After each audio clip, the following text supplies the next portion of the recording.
hello guys हैन अब चाहिँ यहाँ तिहारको रौनक चाहिँ मसिनो आए जस्तो छ हैन हाम्रो घर चाहिँ आज सिंगार आएको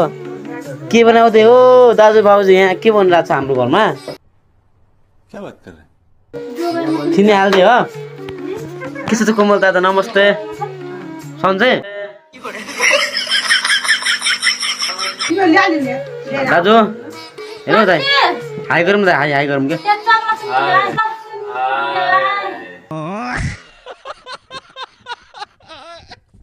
के हो दाइ फेरि बन्दैछ ए हो र यहाँ त पुरा दाइ पुरा पिठोहरू आटाहरू सबै गुलिसक्यो क्या नि सबै आटा यो जम्मा सबै आटा योमा रहेछ है बाफ्रे यहाँ पनि रहेछ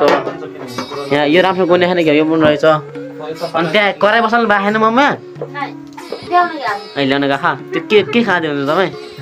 त्यो खाएन त ल भाउजू के बनाउँदै हुन्छ रोटी बेल्दै हुनुहुन्छ हाई भनिदिनु न हाई भनिदिनु न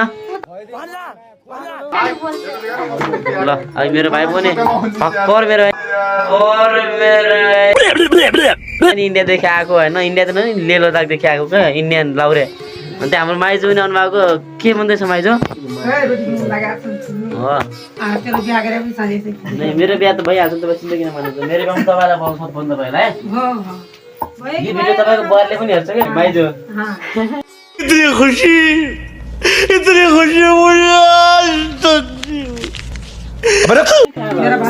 नमस्ते माइजू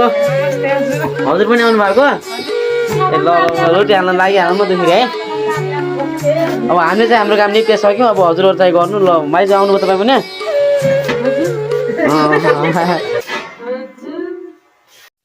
बेकार है भैया मैं तो टूट गया ल रोटी हाल्दै गर्नु हामी चाहिँ गयौँ त फेरि है ल है मेरो जरुरत पऱ्यो भने फोन गर्नु है त गाइज मलाई ल गुड नाइट ल गाइज हामीलाई फुस्किएको है यहाँबाट है भाग्नुपर्छ कि यस्तो हामीले है नत्र त फसाइहाल्छ नि मुला